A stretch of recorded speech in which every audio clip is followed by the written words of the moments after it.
आज के इस वीडियो में बैंक निफ्टी ऑप्शन से रिलेटेड मेरा एक हेजिंग का तरीका मैं आपके साथ शेयर करूंगा। तो चलिए इस हेजिंग से रिलेटेड कॉम्बिनेशन को समझना शुरू करते हैं। तो यहाँ पर हमने देखा कि भाई बैंक निफ्टी जो है वो 35,000 पर चल रही है। अब यहाँ पर हम ऑप्शंस को राइट करके ट्रेड करना चाहते हैं। तो सबसे ज्यादा प्रीमियम कहाँ होता है? तो सबसे ज्यादा प्रीमियम जो होता है वो यहाँ पर होता है एटीएम कॉल और एटीएम पुट ऑप्शंस में। तो चलिए भाई हम यहाँ पर एटीएम कॉल और एटीएम पुट ऑप्शंस को राइट करते हैं। मान लो इन दोनों का प्राइस यहाँ पर 500 चल रहा था। 500 पर इन दोनों को यहाँ पर हमने सेल कर दिया। अब यहाँ सोचने में आ सकता है सर इसका प्राइस तो 300 रुपए चल रहा था, 200 रुपए चल रहा था। अब यहाँ अलग अलग दिन प्रीमियम अलग अलग होता है। जैसे जैसे नियर एक्सपायरी हम बढ़ते हैं एटीएम ऑप्शंस में भी प्रीमियम कम होता जाता है। तो यहाँ पर नंबर भले ही फिर अलग अलग हो, यहाँ इतने आसानी से हम कैलकुलेशन समझेंगे कि नंबर XYZ कितने भी कॉम्प्लिकेटेड हो आप इजीली सारी चीजें कैलकुलेट कर लोगे।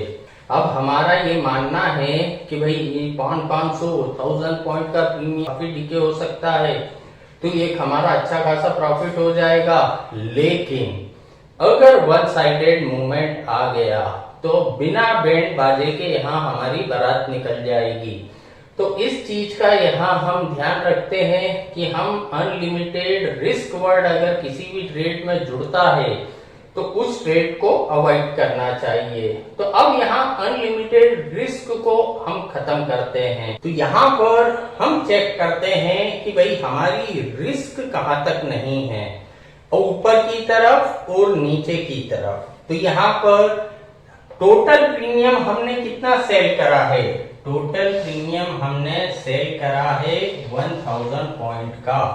यानी ये कॉल और पुट ऑप्शन को राइट करने से हमको 1000 पॉइंट का यहाँ पर प्रीमियम रिसीव हुआ। ठीक है भाई। तो अब हमारी रिस्क कहाँ तक नहीं है? 1000 पॉइंट ऊपर और 1000 पॉइंट नीचे तक हमारी रिस्क नहीं है। तो ऊपर का लेवल कौन सा निकल के आया? यहाँ पर 36,000 का जो लेवल निकल के आया ये ऊपर का लेवल आया, और नीचे का लेवल कौन सा आया? 34,000 ये नीचे का लेवल आया। अब यहाँ तक हमारी रिस्क नहीं है। तो अब अगर 36,000 के ऊपर ये जाती है तो हम उस लेवल को प्रोटेक्ट करने के लिए क्या करते हैं? इस स्ट्राइक प्राइस के कॉल ऑप्शन को यहाँ पर हम बाय कर लेते हैं। और अगर 34,000 के नीचे जाती है तब हमारी रिस्क है। तो इस लेवल को प्रोटेक्ट करने के लिए इस स्ट्राइक प्राइस के पुट ऑप्शंस को हम बाय कर लेते हैं। ये जो दोनों कॉल और पुट ऑप्शन हमने यहाँ पर बाय करे ये OTM कहलाएंगे, आउट ऑफ मनी कॉल और पुट होते हैं यहाँ पर। तो ये लेवल पर हमने कॉल और पुट ऑप्शंस को बाय कर लिया जहां से हमारी रिस्क शुरू होती है। तो अब इनको हमने मान लें इनका प्राइस जो चल रहा था वो चल रहा था 150 और इसका भी प्राइस यहाँ पर 150 चल रहा था। तो दोनों का प्राइस यहाँ पर 150 था। 150 पर इन दोनों को हमने यहाँ पर बाय कर लिया। तो अब यहाँ पर ये हो गई हमारी फुल्ली कवर्ड पोजीशन। अब अनलिमिटेड रिस्क वर्ड जो होता है वो यहाँ पर हमारे कॉम्बिनेशन से हट गया। तो अब सबसे पहला पॉइंट आता है कि भाई इस कॉम्बिनेशन में मैक्सिमम रिवॉर्ड हमारा कितना। तो मैक्सिमम रिवॉर्ड निकालने का सिंपल तरीका होता है जो नेट प्रीमियम हमको रिसीव हुआ वो होता है इस कॉम्बिनेशन में हमारा ज्यादा से ज्यादा रिवॉर्ड। नेट प्रीमियम क्या रिसीव हुआ? मतलब ये जो कॉल और पुट ऑप्शन हमने बेचे तो इससे हमको 1000 पॉइंट का प्रीमियम रिसीव हुआ। लेकिन ये जो कॉल और पुट ऑप्शन हमने खरीदे, इससे हमको 300 पॉइंट का प्रीमियम पे करना पड़ा। तो यहाँ पर 300 पॉइंट का हमको प्रीमियम पे करना पड़ा, तो हमारे पास क्या नेट प्रीमियम बचा 700। तो ये होता है हमारा यहाँ पर मैक्सिमम रिवॉर्ड। ठीक है, अब बात आती है कि भाई यहाँ पर मैक्सिमम रिस्क कितनी। तो अब यहाँ पर मैक्सिमम रिस्क निकालने के लिए अब अगर इस कॉम्बिनेशन की तरफ आप नजर डालेंगे तो ये कहीं ना कहीं अपने आप में एक स्प्रेड का कॉम्बिनेशन हमको दिख रहा है, क्योंकि यहाँ पर हमने कॉल ऑप्शन को राइट करा है और कॉल ऑप्शन को बाय करा है, पुट ऑप्शन को राइट करा है, पुट ऑप्शन को बाय करा है। तो ये अपने आप में एक स्प्रेड होता है। तो यहाँ पर रिस्क निकालने के लिए जो ये स्प्रेड है, चाहे वो कॉल का स्प्रेड हो चाहे वो पुट का स्प्रेड हो, उसके बीच में जो डिस्टेंस होता है, अब यहाँ पर कितना स्प्रेड के बीच में डिस्टेंस है 1000 का यहाँ पर डिस्टेंस है। जो डिस्टेंस होता है उसमें से हम हमारे नेट रिवॉर्ड को यहाँ पर जो मैक्सिमम प्रॉफिट है उसको यहाँ माइनस कर देते हैं। जो नेट प्रीमियम हमको रिसीव हुआ उसको यहाँ माइनस कर देते हैं। तो नेट प्रीमियम क्या रिसीव हुआ 700, तो इसको माइनस करेंगे तो यहाँ पर आया 300। ये हुई हमारी मैक्सिमम रिस्क। अब अगला पॉइंट आता है कि भाई ब्रेक इवन पॉइंट यहाँ पर हमारे कौन से हैं। तो ब्रेक इवन पॉइंट निकालने का सिंपल तरीका होता है, जो नेट प्रीमियम हमको रिसीव हुआ उसको जो ऑप्शंस हमने राइट करे हैं उसमें कॉल के स्ट्राइक प्राइस में ऐड कर देते हैं, पुट में उसको माइनस कर देते हैं। तो यहाँ कौन सा कॉल राइट करा है 35,000 का हमने यहाँ पर कॉल को राइट करा है। तो 35,000 में 700 को प्लस करेंगे तो क्या फिगर निकल के आया 35,700। ये हमारा आया ऊपर का ब्रेक इवन। अब नीचे का ब्रेक इवन 35,000 में 700 को माइनस करेंगे तो क्या निकल के आया 34,300। ये हमारा नीचे का ब्रेक इवन पॉइंट निकल के आया। तो यहाँ पर reward, risk, break even point इतना आसानी से हम निकाल लेते हैं। जैसे मैंने कहा यह समझाने के लिए इजियर नंबर ले लिए थे, भले ही फिर नंबर कितने भी कॉम्प्लिकेटेड हों आप आसानी से बिना किसी सॉफ्टवेयर की हेल्प के कैलकुलेशन कर लेंगे। और यहाँ पर मैन्युअली कैलकुलेशन हमको करना आना चाहिए बिना किसी हेल्प के, तभी इस मार्केट में हम सक्सेसफुल लंबे समय तक काम कर सकते हैं। क्योंकि इस मार्केट में कोई भी शॉर्टकट नहीं होता पैसा कमाने के लिए।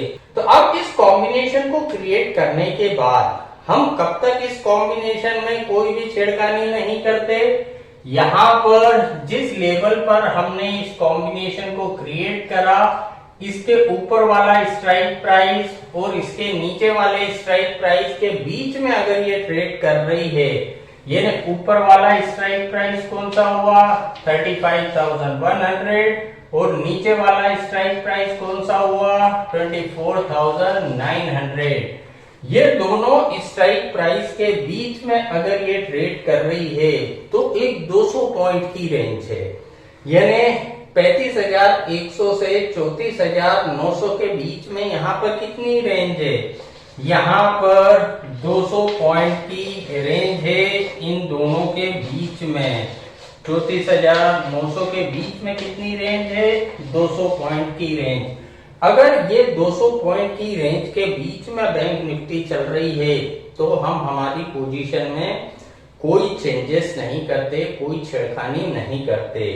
लेकिन अगर यहाँ पर कोई सा भी लेवल टच करती है बैंक निफ्टी, नीचे का लेवल टच करे या ऊपर का लेवल यहाँ पर टच करे, कोई सा भी अगर लेवल टच करती है तब हम हमारी पोजीशन में एडजस्टमेंट करते हैं। और ये अपने आप में एक 4 लेग कॉम्बिनेशन है। 4 लेग कॉम्बिनेशन में हमको यहाँ चारों पोजीशन में चेंजेस करने की जरूरत नहीं पड़ती, सिर्फ हम एक पोजीशन में चेंजेस करते हैं क्योंकि यहाँ हमको टैक्स ब्रोकरेज का भी ध्यान रखना पड़ता है। तो यहाँ सिर्फ एक पोजीशन में हम चेंजेस करते हैं अगर यह नीचे या ऊपर की तरफ मूवमेंट होता है। तो अब अगर बैंक निफ्टी 100 पॉइंट ऊपर की तरफ मूव करा, यहाँ पर हम सिर्फ पुट ऑप्शन में चेंजेस करते हैं जिसको हमने राइट करा है। अगर बैंक निफ्टी ऊपर की तरफ मूव करती है तो सिर्फ पुट ऑप्शन में चेंजेस करेंगे जिसको हमने राइट करा है, और अगर बैंक निफ्टी नीचे की तरफ मूव करती है तो हम सिर्फ कॉल ऑप्शन में चेंजेस करते हैं। यहाँ पर पुट ऑप्शन में कोई चेंजेस नहीं करते, सिर्फ वो कॉल को चेंज करेंगे जिसको हमने यहाँ पर राइट करा है। यहाँ पर ऊपर का एग्जांपल लेके मैं समझाता हूँ और सारे पॉइंट यहाँ मैं कवर करने की कोशिश करूंगा। तो ऊपर की तरफ यहाँ पर मूव करा बैंक निफ्टी ने, ठीक है।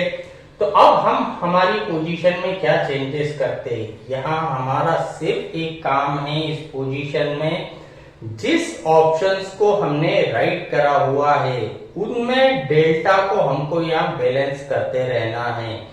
डिस्टेंस को यहाँ पर हमको सिर्फ बैलेंस करना है।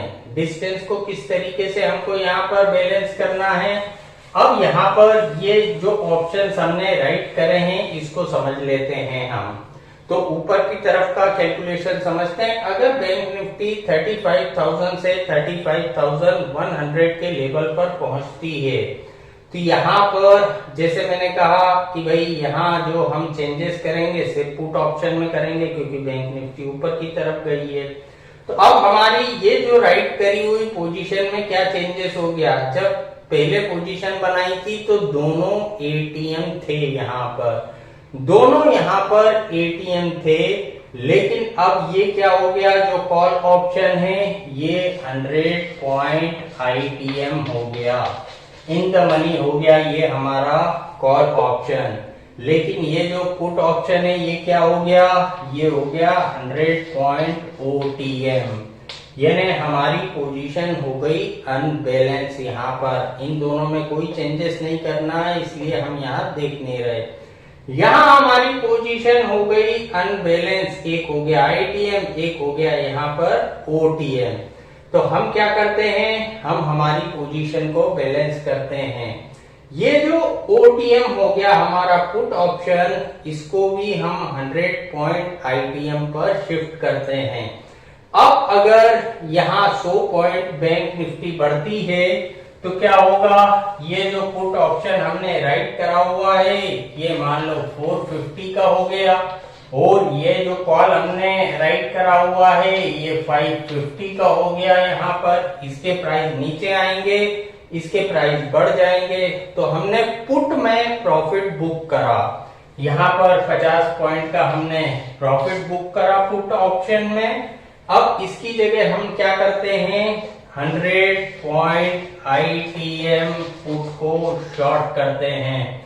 100 पॉइंट आईटीएम पुट कौन सा कहलाएगा, बैंक निफ्टी 35,100 पे है, तो यहाँ पर 35,200 का जो पुट है वो 100 पॉइंट आईटीएम पुट कहलाएगा। तो 35,200 के पुट को हमने सेल कर दिया। अब ये 100 पॉइंट आईटीएम कॉल 550 का चल रहा था, तो ये भी पुट भी 550 के आसपास ही होगा। तो यहाँ पर ये 550 में सेल कर दिया, यहाँ पर हमने 100 point ITM put, call option हमारा शॉर्ट है 100 पॉइंट आईटीएम, तो हमारा पुट ऑप्शन भी शॉर्ट है 100 पॉइंट आईटीएम। यानी हमने हमारी पोजीशन को डेल्टा वाइज भी मैनेज कर लिया या बोले डिस्टेंस वाइज भी मैनेज कर लिया। अब यहाँ पर ये हमको सिर्फ पोजीशन को बैलेंसिंग करना है, जिस ऑप्शंस को हमने यहाँ पर राइट करे हुए हैं।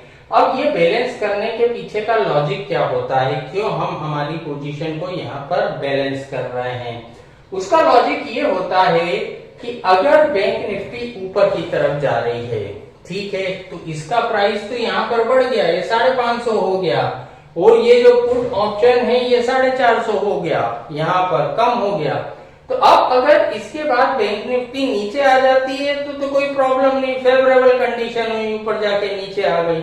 लेकिन बाय चांस बैंक निफ्टी नीचे नहीं आती और कंटिन्यू ऊपर जाती है, तो ये क्या होगा, ये आईटीएम हो गया 550 वैल्यू हो गई, इसके प्राइस तेजी से बढ़ेंगे।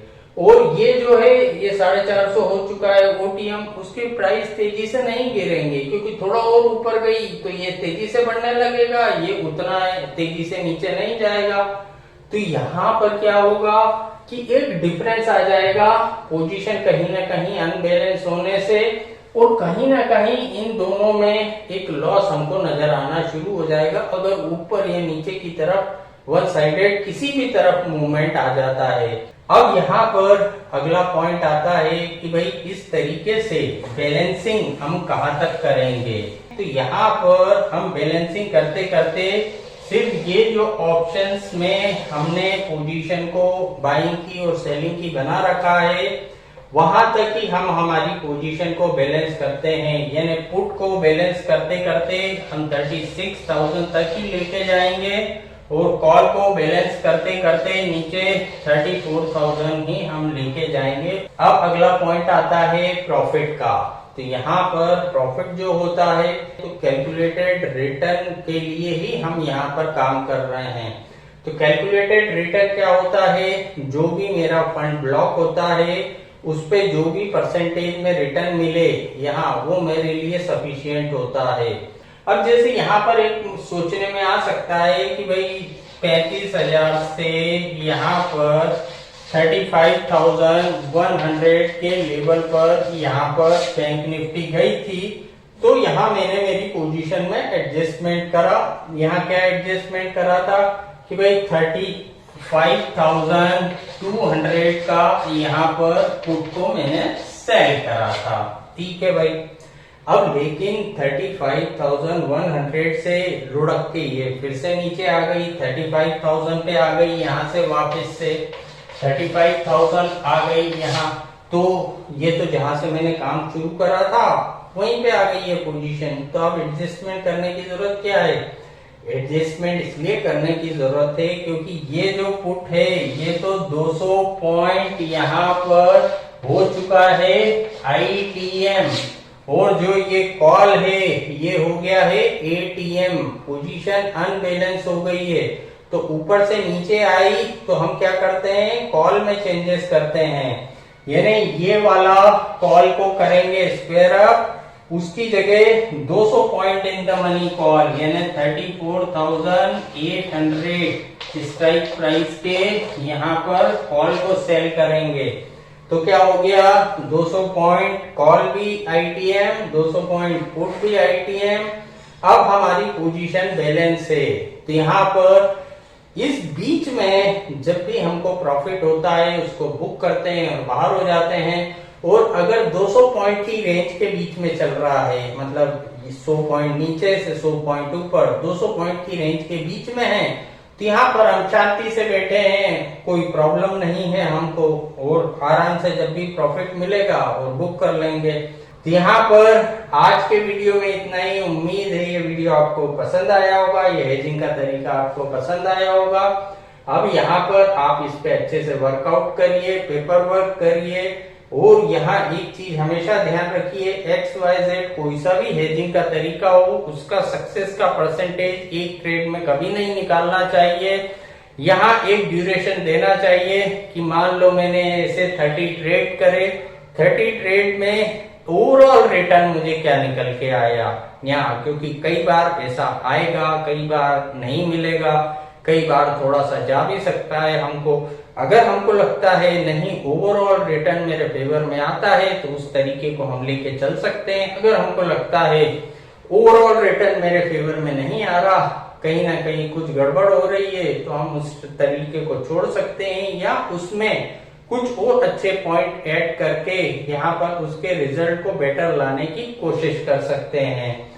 तो यहाँ हेजिंग को एक ही तरीके में कभी जज नहीं करना चाहिए, एक ही सिंगल ट्रेड में यहाँ पर। तो अब यहाँ मैंने काफी सरल तरीके से समझाने की आपको कोशिश करी है। उम्मीद है ये वीडियो आपको अच्छे से समझ आया होगा। आने वाले वीडियो में किसी और हेजिंग कॉम्बिनेशन मैं आपके साथ शेयर करूंगा। तब तक अपना ध्यान रखिए, फैमिली का ध्यान रखिए और इस मार्केट में पैसा बचाते हुए पैसा कमाने की कोशिश करिए। Thank you.